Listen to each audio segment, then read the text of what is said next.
Hello, hello. Heather Jean here with Confidence Through Cabaret. Another confidence episode. I'm so happy about this episode today because it's a fresh approach to confidence. And if you think that you have all the reasons in the world why you don't follow your passion and raise your voice and own your space, then you are going to be inspired by my guest today. My guest is Kellina Powell. So Kellina's a young entrepreneur who loves to help people with their personal growth, to educate others about the deaf community. So little do people know that Kellina is actually a hard of hearing person, and she became deaf at the age of 4. So really, it's you've got lots of difficulties in your life, and so do we all. But Kellina is overcoming those. She recently graduated with a psychology degree and is now starting her own online coaching business. As well, she is just about to, or just has launched her book. Hello, Kellina. Hello, thanks for having me. Welcome, welcome. Thank I am you, so thank you. excited because you are going to call out all the people who are saying, "Oh, I want to have my own podcast, or I want to do social media, or I want to start a business," and you are doing that. Yes, I am doing everything that I always wanted to do, and I never stop. Love that. Okay, so let's start off with tell us about your book because it's just launched, right? Yes, that's correct. My book just launched, and it's on Amazon, so you guys can look it up. And on Amazon, it's called Every Day I Am Just Deaf. And the book is about me being deaf in the hearing community. It is mixed with poetry and biography because I like my book short and I love my book about poetry. So it's very unique and very interesting. And people be like, wow, it's very, um, I would say, inspirational as well. I think we all call me inspirational lady. And it's literally, honestly, it's very short. Each page is like a line, like very short and it's perfect. So I hope you really enjoy the book. I will put the links on the show notes. So this is being broadcast on Confidence Through Cabaret, the podcast. If you like your podcast audio, then you can check that out on Confidence Through Cabaret, the podcast, anywhere you get yours. And if you are on the podcast and you're listening to this on audio, you should also know that we are on Confidence Through Cabaret, the YouTube channel. If you go there and check out the Vodcast playlist, then you can see the video version. And both of those will have the link to Kellina's book and all of the details so you can get in touch. So, okay, where to start? So, how did you know that you wanted to start a business once you got your psychology degree? I started it because I actually had a deaf teach professor, and it's very funny because everybody in the classroom didn't know he was deaf until he paused the lecture and said, "Hold on," and she changed my hearing aid battery in front of the whole lecture. I was like, "You're deaf," and I was mind blown, and I was like, "I have to talk to this professor." Oh my god! And then we had a very small conversation after class, and I said, "Hey, like, how do you do it? How do you become a professor? Just have so much confidence." Hold on, I've changed my hearing body. I would not have that confidence at the time, and I was just like, "This is crazy." And I asked him, "How did you do it?" And he said to me, "This is why I'm doing it. I just met a deaf student. I want to help deaf students who are in school because you just never know who's watching you or who needs you and who needs your voice." And I was just like, that is so true. And I said, maybe I should start a business helping people who are deaf and for those who have other disabilities as well. And he said, do it because there's not, if you look up online, are there any deaf business owners? No. And I was like, wow. And it's very fascinating how you and him were talking about it. And he was just like, you could literally change the world if you do what you want to do. And I followed my dream. I took the risk. I sacrificed a lot of things, especially being a deaf person. It was not easy because I had to interact with a lot of hearing community, especially finding a mentor who was not deaf. And even though I was very uncomfortable with certain scenario, because I was afraid to advocate for myself. And I was afraid to say, hey, I need closed caption on the Zoom call. I need this and X, Y, and Z. And it was very hard, but it never stopped me because I had a great mentor who actually wanted me to teach her how to be advocate for myself.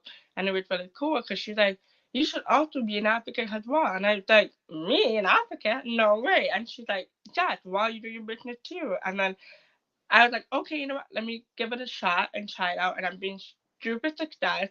And that's how I got into my business, my coaching business, really just because speaking to people, people said you're very inspirational. And then even my mentor recommended me to go on podcasts and start talking about my story because she noticed that when she listens to podcasts, there's no interesting story like myself.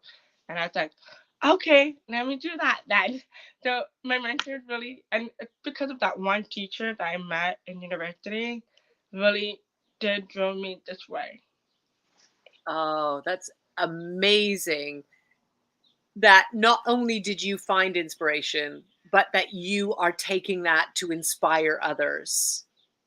So if you're listening to this and you're thinking about the people that you've come across that have inspired you, what are you doing with that inspiration? Because Kellina is out there and she is sharing her story and she is helping young people to advocate for themselves. And that's really the journey of confidence, is asking for what you need, and unapologetically, right? You would never go on a real life stage and apologize.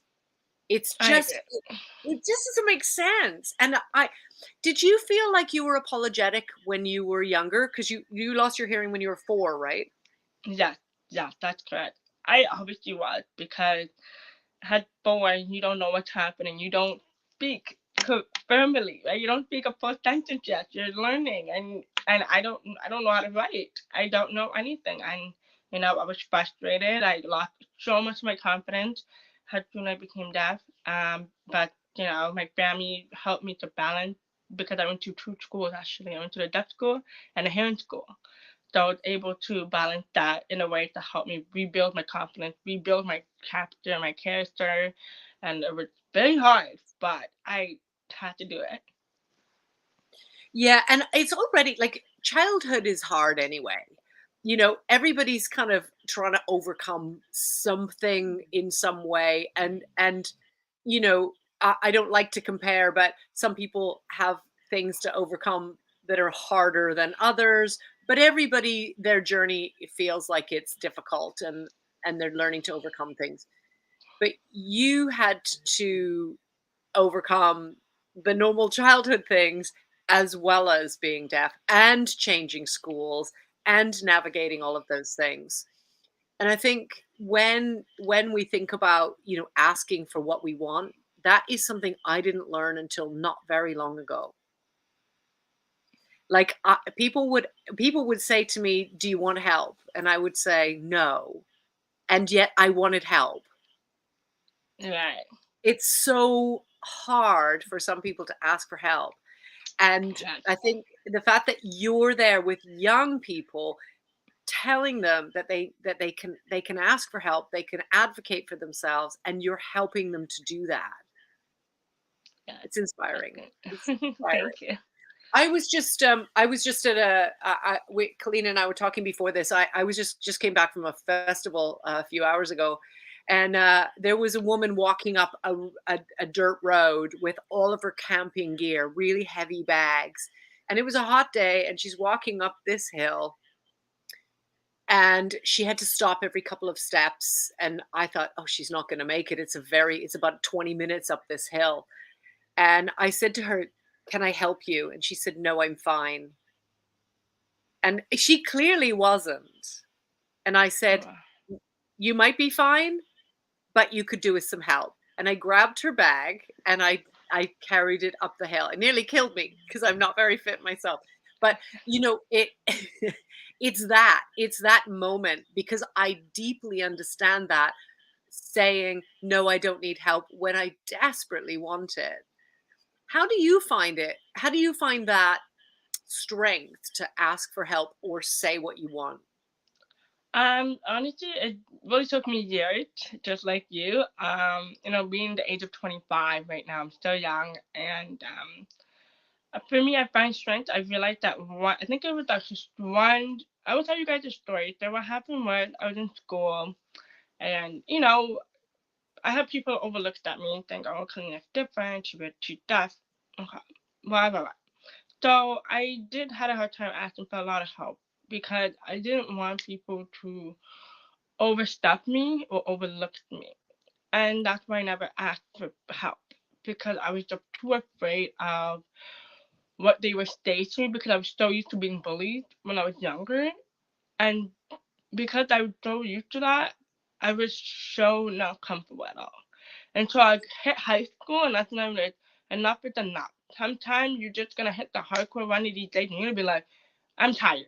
I just need the help, and you're just gonna stay. And that's how I actually found my strength. I just had enough, and I finally asked for help. I got what I wanted, even though I did not get everything that I wanted, but I got a few parts that I wanted, and I felt relief because I'm like, thank goodness, because when you hold too much bad in your heart or in your head, you're gonna be explode yourself. You're gonna be like, I don't have time for this. I just need help. You're gonna explode, right? And one of these days you're gonna be like, oh my god, no, this is not correct. One of these days you're gonna be like, up this. You're gonna be like, I need help. Screw this. I need help. And it happens to a lot of us, especially women, right? We sometimes scared to ask for help because we are tired of people overlooking us because we're women. And it's true. Sometimes we have to say, up this, screw this, I'm gonna get this done. Bye bye. End of that. And that's how I found my strength, really, because I said, screw this, I don't have time. And I was just tired and exhausted because I was consistently advocating for myself. And I got exhausted and I said, screw this, I don't care what anybody says, because at the end of the day, it's my life. And I have to learn how to live my own life. And you do have to learn how to live your own life the way you want to live your life. And I love that you have found that at a relatively young age. If I was 15 or 20 and I needed that advocacy, I would have loved somebody to be in my life like you are for your clients, Kellina. It is truly inspiring because I didn't find it at 25. I did well. I kind of didn't know. So I was a head of an airline, uh, head of training for an airline when I was 28, Wow. and it was in the Middle East, so it was all men, Oh, and they were not happy when I arrived because I was a woman. And by the way, the Arabs, the locals didn't have a problem with that. It was the expatriates from Australia right. and UK and Canada and America, they and Ireland, they had the problem. Um, and they felt entitled because they were older. They said, we can't be, why should we be managed by a young girl? And I was Right. going, the fuck? Like, what? What? I know what I'm doing. I do know what I'm doing. Exactly. And I had real problem. That's when I learned to shrink, because I had real problems about, I should be older. I should be older. And then I got older and I was like, oh, I should be younger. I should be younger. And it was never the right time. It was never the right, you know, look or size or feel or, and I love that you just own who you are. Fuck it all. I'm enough is enough. I'm doing what I want. I'm living my life. I love that. Thank And you. look, and you have a degree and you have a business. So tell us a little bit about how you help young people. And when we say young people, like that's all relative, right? Like, so that goes up to about 35. So how do you help people? So I do focus on positive psychology instead of negative psychology. So I know a lot of people get confused with those two. So basically what I do, I focus on the recent issue that you have. I will not look at your past trauma or anything like that. Because I feel like when people focus too much on their past, they won't be able to overcome what they're focusing on right now. Because sometimes it's very important to learn what's in front of you. And a lot of time people lose their sight what's happening in front of them. And because they're too busy focused on the past. And it's unfortunate. But I try my best to help people, tell them, hey, you should be grateful how far you come. Because let's focus on what you overcome instead of your past. And a lot of time people don't feel comfortable talking about the past a lot of time. So I said, why not focus on positive psychology and just focus on now? And how can I help you achieve your goal in the future? How can we make your future better than your past? How can we do that? The only way you can do that is really focus on the recent issue that you have in front of you instead of the past.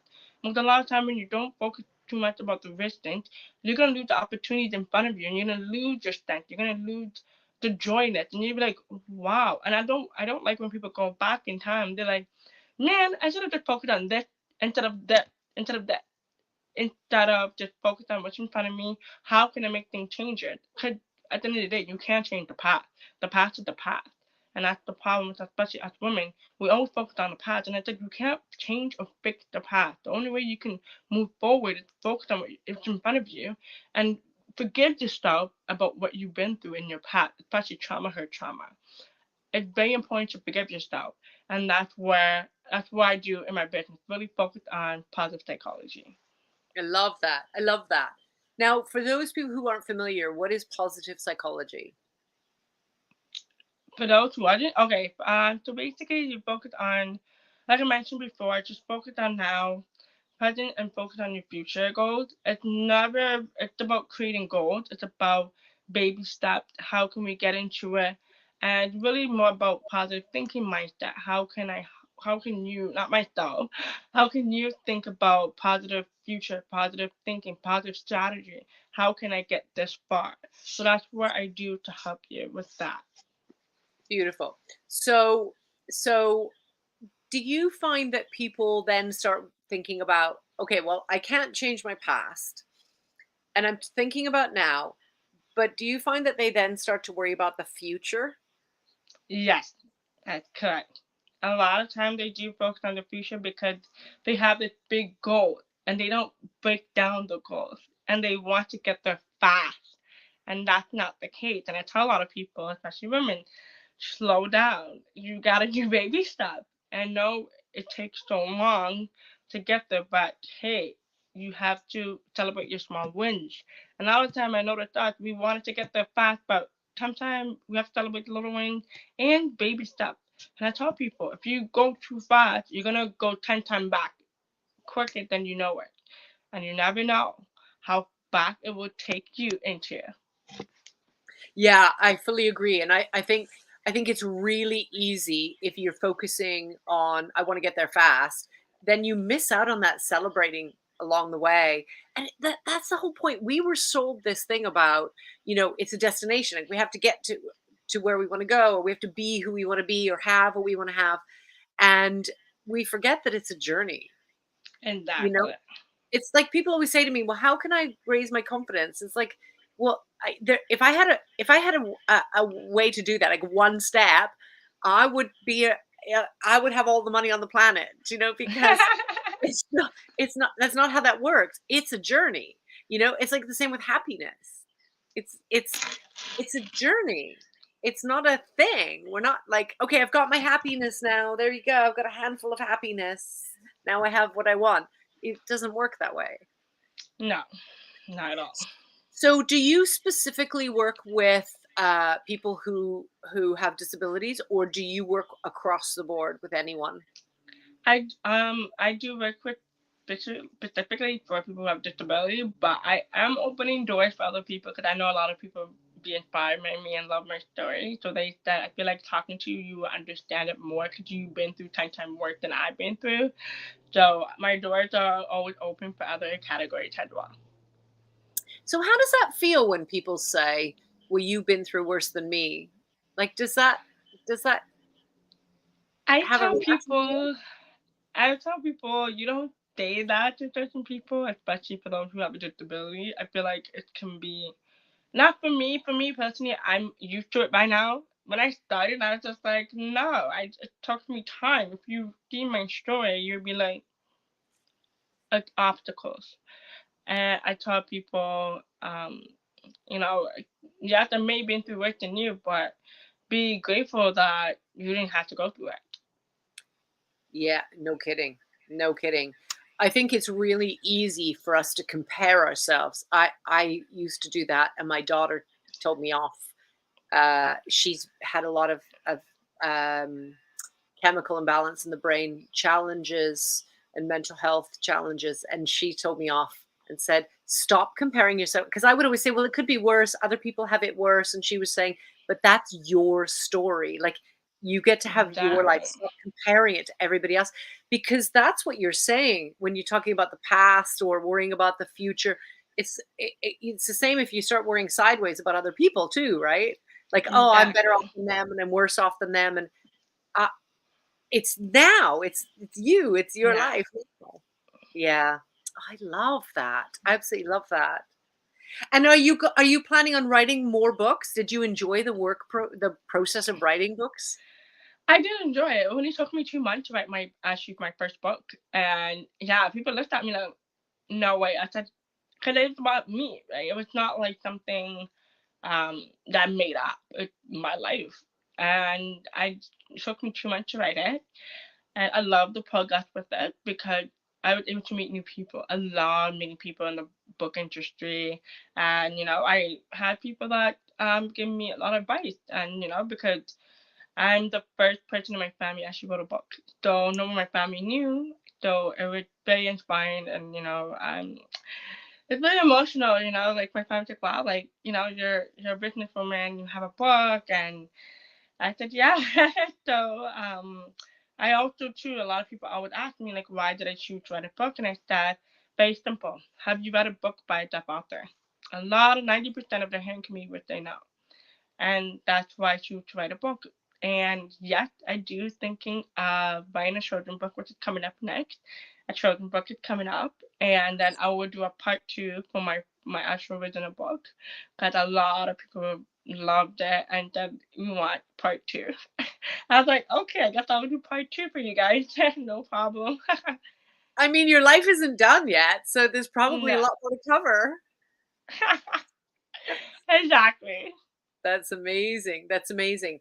So, what is a favorite piece of advice you've ever gotten? It's okay not to be okay. Don't overwhelm yourself with too many things that's going on in your life. Oh, that almost makes me want to cry. I love that. It is okay not to be okay. Yeah. Yeah. That can be a tough one. Because you can you can keep yourself really busy so that you're okay, because you're busy and distracted all of the time, and there are so many distractions. From when you're 26 to when I was 26, I mean, we didn't even have the internet yet, so there are a lot more distractions now. There's there's Netflix and there's all kinds of things to kind of to to cover up the fact that we're not okay. But it is okay to feel that. And it's Yeah. bullshit when we're told, you're supposed to be happy and that's what gets rewarded. Exactly. Exactly. And that's why you are in positive psychology. Yes, I am. Oh, that's beautiful. That's beautiful. Okay, so let's get into some cabaret, Kalina. Let's Definitely, I talk love about it. if you were performing on a stage, and cabaret can be anything. So it's a stage in a small venue. And that means that it's quite intimate and you can see your audience and you talk to your audience before and after and sometimes even during a performance. And some people will sing and some people will dance and some people will do burlesque or drag or uh, contortion or aerial or the last cabaret I saw, somebody was doing belly dancing. There's all kinds of things that happen at a cabaret. So what would you be doing? What would you choose to be on a stage doing? Dancing, because I love dancing. And for a lot of you don't know, I am from a Caribbean background. So I am from the island. And so dancing is our culture. So I'm not ashamed of dancing. I know a lot of people will be like, oh my God, like what? Like a deaf person can listen to music. And that's why I love dancing. And I want to teach people and educate people that deaf people can listen to music and they can dance too. Yeah. Yeah, and it so you can hear the music, right? Yes, I can. And so but some people can't hear the music, but Some people can't hear the music, but they will follow the beat. the vibration. That's how some deaf people can actually hear some music. Yeah. Yeah. I just didn't want to leave that hanging where people would be like, deaf people can hear music, can listen to dance to music. Yeah. I just wanted that said. And it's so beautiful. So, okay. So, but you're in Toronto right now. Yes, I am. I'm from Vancouver, so we're a bit rivalry, but I am in the UK, so I won't say anything bad about Toronto because you're in my home country. So when you say that your background, you're unapologetic and you feel good in the dancing, is that because it's kind of like I mean, obviously that makes Kellina, but also is it how does it come up in the culture? I honestly don't know. I grew up in that. My teammates hear me dancing, celebrating, and we always celebrate. When we celebrate big. We always throw big parties, and it's always a big thing in my culture. I don't know why, but we just like it, and I enjoy it, and that's our culture. I think that is truly beautiful. I wish it was in more cultures. And I wish that, women, not only women, especially women though, just are apologetic about and they maybe move to the music a little bit, but they're not fully just engaging. And I think we get too much in our head, about am I doing the right move? Have I got the right beat? Am I all those things? I agree. I agree. It happened to me before because being a tough person, I don't even know if I'm following the beat. But then I realized no one's watching. I'm doing it on my own. Bye. I'm dancing. So I feel like it's okay to not to follow the beat. Nothing is important, especially when you're dancing. It's nothing. It's about you living your style, about you enjoying your time. Did you have fun? You didn't have fun, then you didn't have fun. Then you didn't dance the way that you want to dance instead of on the beat. There's a difference. Yes. Oh, I love that you said that because I really genuinely don't have rhythm and I just don't care. You But don't. I You're did not supposed to.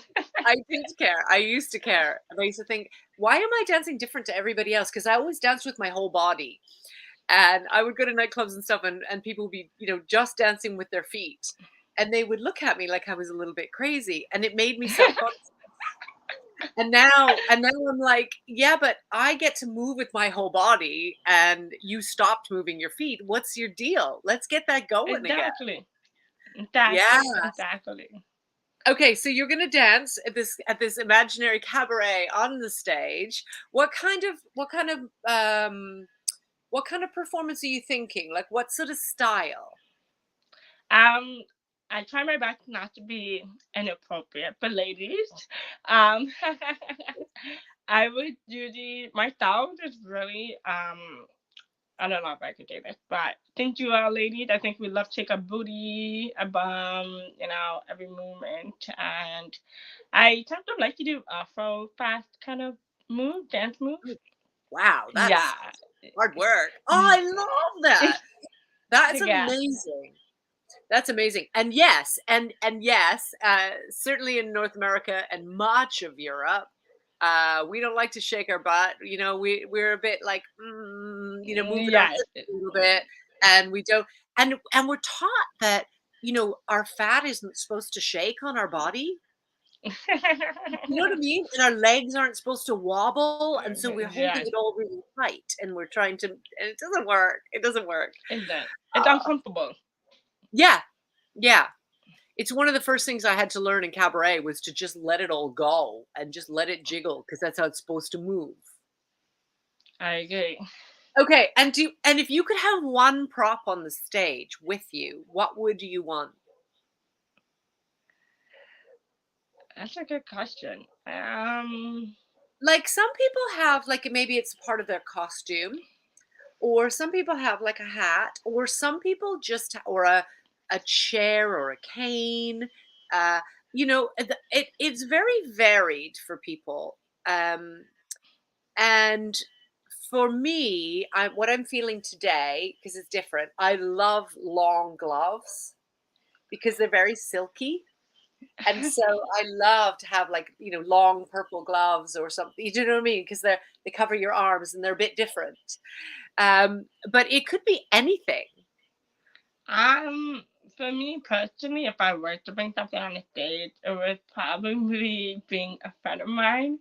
I don't know why. I love bringing my friends with me. I feel like I am a people person, especially on the stage. I'm like that type of girl that love to bring people together and just dance with everybody. I'm just that person, and so I would definitely bring my friends on the stage because me and my friends love to go crazy together. We love to like it's just amazing experience ever. And I feel like people, especially audience, will be very hyped and be like, oh my god, it's a group of girls. Okay, I want to do it too. And I'm very engaging a lot of time. And I would be like, you come on stage now. I'm that type of person that would do that on stage. I love that. I love that. You were the first person to ever say, I'd bring someone else. That makes me so happy. Okay. And what would your stage name be if you were being like, because you're going to start this dance off that everybody's going to get on stage. But what would you call yourself if you were designing a stage presence? Easy, Deaf Queen Boss stage. Deaf Queen Boss Stage. Deaf Queen Boss stage. Ah, nice. I love you. Immediately just went to, yes, I am a queen and I'm owning that. Yes. And I'm I calling out what you might see as a disability. I'm calling it out. It is my strength and power. Yes. That is beautiful. Absolutely beautiful. So what's next for you, Kellina? You're going to do a part 2 for your book, and you're going to do maybe a children's book. Yes, that's correct. And you've got your business and how do you work with people? Do you work one-to-one or do you run group programs? I do one-to-one just because a lot of us, especially deaf community, we don't like to work with group because it gets confusing, and for us, especially lip reading, so it's better off to do one-on-one. Yeah, that makes a lot of sense. That makes a lot of Yeah. sense. And do you do online? Like, can people work with you from anywhere in the world? Yes, people can work with me anywhere in the world. Amazing. Okay, so how can people find you, Kellina? People can find me on my website, which is KellinaEmpowerment.com, or Instagram, which is my favorite platform, Deaf Queen Boss. Beautiful. Okay, and we'll put those links in there as well. So if you want to talk to Kellina or you have questions or you want to, say thank you for the inspiration or just get in touch, the links will all be in the show notes. You can always find me. I'm Heather Jean on all of the socials. I'm also Confidence Through Cabaret on all of the socials, and I will put you in touch with Kellina as well. I just want to, for those of you listening on the audio podcast, Kellina is Kellina, and it's Powell, Powell. And it do reach out and just share. Check it out. Check out the Amazon link that'll have the book link as well. And then, it would be such an inspiring thing to follow Kellina and just kind of follow the journey, because it's going to be a good journey. Stuff is going to happen. Oh yeah, there's more to come. There's more to come. For sure. So if you were imagining a future, where would you go? Like, what would your next thing? Like, you've got this thriving coaching business, you've got these books out now, there's a whole series. Where to next? What's on the horizon? I would say next it's fashion show. I got an opportunity to be on a fashion week show in New York on September 7th. So that is gonna take me far than I thought. So who knows? I might be the first deaf model, which I'm super excited. So I do hope to change his industry, model industry, Hollywood industry. My goal is to really change that perspective for the deaf community. Even though we did have an actor for the superhero, which is Lauren, which I'm super happy. But I do want to get into the model industry, kind of make it more different and uplift the deaf community and continue on speaking on podcasts, continue on inspiring other people, especially speaking to schools. And I am as well, I got another opportunity. I am also a board director for a deaf organization in Canada, which I start in ending of June this year. Woo, I'm excited about that. And so I do have a lot going on. So definitely follow me on Instagram because I'm definitely gonna be posting all my journey and all my success. It's gonna be a very interesting journey, to be honest, because this is big for myself and my family, especially just getting them out of Canada, go travel to the US. So it's gonna be interesting. I'm exhausted just listening to all the things that you're gonna do, and we're halfway through the year, and you're gonna do more this year with the rest of the year than I'll have done the entire year. Not that we're comparing, but I'm just like I'm just thinking that is so exciting to have that variety. How Yes. amazing! And okay, I just want to check back here. You said to be the first deaf model. Yeah, Are probably you gonna saying there be. aren't deaf models? There's no deaf models. If you look up online, there's no deaf anywhere.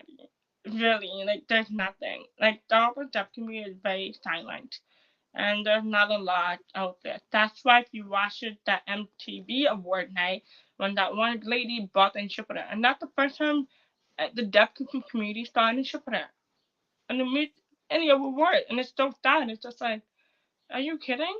Even the NFL, the big game, the playoffs. I think I don't know. Wait, I gotta watch NFL. I'm so sorry, Super but that Bowl. was the football. I didn't even know, and they bought a deaf singer and deaf interpreter to interpret it, and that's the first time they made the history for the deaf community. So it's 2022, and it's just like what? And Wow. so, yeah, so my goal is really to go hard and get my stuff out there, just represent the deaf community, get all the deaf community out there. I'm absolutely stunned that that yeah, I'm just stunned that this is all just starting. I mean, I'm really glad that you are advocating and getting things going and making space for others to be in that space as well. But that is unbelievable how limited it is at this in 2022. Yeah, yeah. Yeah. So I was saying I've just been at a couple of festivals over the last few weeks, and they have deaf interpreters for the they have kind of areas where people who need a bit more space and need to not be in the crowd can go, and they have deaf interpreters in there, and they are rocking out to the music. They're doing sign language. But they're rocking like as if they're Ed Sheeran or who Calvin Harris, or I guess it depends where you're going, or Iron Maiden or whatever. They are rocking out on this stage, and I was so excited with the energy that they. And I don't understand how that isn't everywhere. No, it's not I don't everywhere, understand unfortunately. okay. That's a whole other thing, but Yeah. wow. Like I'm a little low-key angry here now. I'm like, okay, how is that not a thing? But you know what? Congratulations that you are paving the way not only for your own exciting life, but you are paving the way by being inspiring and by making space for others to be able to come forward and say, this is who I am, this is what I want, this is what I'm taking. And I've written down so many notes now about you owning your own space and celebrating, and you are an inspiration, Kellina, and I so appreciate you being here to talk with us. Thank you. Thank you. Okay, check out, get in touch, do all the things, you know what to do, all in the notes. We all know how the podcast world works, so the notes are all there. But do reach out to Kellina and cheer her on and celebrate and follow the journey on Instagram. I am Heather Jean. This has been Kellina Powell. Please get in touch with us on Confidence Through Cabaret. Like and subscribe. Leave a comment. Leave a question. Whatever you like. Just get in touch and get involved. The only place that we are not Confidence Through Cabaret, which you probably already know by now, is Twitter. We are at YBYWYS. And on Clubhouse, I'm at Heather YBYWYS. And those 6 beautiful letters stand for the message that Kellina has been sharing with us today. It is your body. And it is your world, and it is your stage. Take up space and own it. And thank you for being here. And thank you to Kellina. Bye for now.